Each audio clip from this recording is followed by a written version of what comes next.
Almost all American journalism is controlled by a few massive corporations. News Voice is a one-of-a-kind mobile app that tracks the bias and corporate interests that infuse the news stories we consume every day, and it's completely free to use.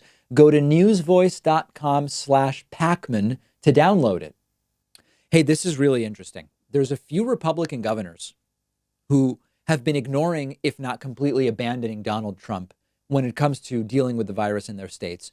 And their popularity has absolutely exploded. I'm talking mostly about Ohio Republican Governor Mike DeWine.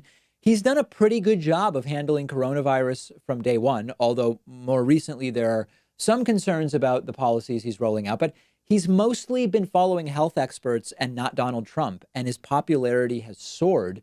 We also have been looking at how Maryland Republican Governor Larry Hogan has been dealing with the virus. And then our own governor here in Massachusetts, Charlie Baker, a Republican as well, has been doing a pretty good job. And the reason that we care about this is that the November of 2020 elections are in many ways referendums. It's not referenda. I looked it up. Referendums on Donald Trump. When we look at the Senate race in North Carolina with Republican Tom Tillis, or we look at Martha McSally in Arizona, or you look at Susan Collins in Maine, these are in large part adjudications of the Trump regime. And so far, it's not going particularly well for those Republicans.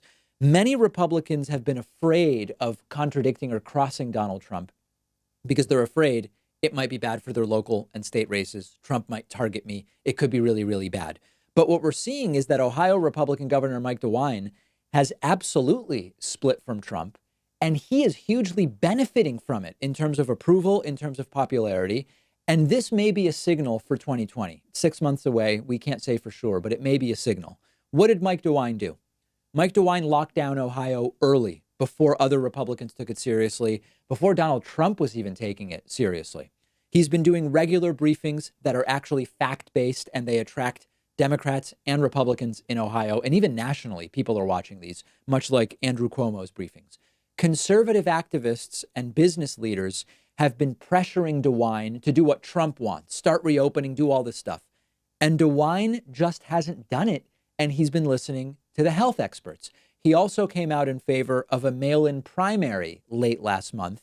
Trump has been viciously opposed to mail-in voting. And then more recently this week, DeWine has started to loosen up some of the guidelines as businesses can start opening. Masks are recommended. 6 feet separation is recommended for workers and customers. And for a while before this, 30 or more Republicans in the state legislature were demanding that DeWine open everything right away. And he didn't do it. Splitting with Trump, and his approval on coronavirus is 85%. His trustworthiness rating is 89% on coronavirus. You don't get those numbers with just Republicans. He's taking testing seriously. He says they're going to roughly triple testing by the end of the month in Ohio, from 7,000 a day to 20,000 a day. And what's interesting is that when we look at Maryland and Massachusetts, Republican governors in blue states, you kind of have to, as a Republican governor, follow what your liberal state legislatures want you to do. Massachusetts has a Republican governor in Charlie Baker, but a very left legislature and a relatively left voting public. So it's not surprising that Charlie Baker is doing more what our state wants rather than what Trump wants. But Ohio, it's certainly a battleground state, but it's not a left-wing stronghold of any kind. So you might imagine that what Mike DeWine has done in abandoning Trump would be far more risky, but it has worked. Here in Massachusetts, Charlie Baker, former CEO of a big health insurance company, I didn't vote for him. I'm not looking to have more and more governors be former CEOs of health insurance companies. But Charlie Baker knows how to delegate, he knows how to trust experts, and he knows how to look at data. Remember that Dr. Birx laughably claimed that Trump looks at data and makes decisions by assimilating the information. We all knew it was BS. What we want to see is governors actually do what DeWine has been doing, to some degree what Charlie Baker and Hogan have been doing. I'm hopeful that as a result, on May 18th here in Massachusetts, Charlie Baker will be able to announce some loosening of certain guidelines if the numbers keep improving. Yesterday here in Massachusetts, we had only 1.4% case growth. That's really low. We had a week of about 3% daily case growth. That's really not bad.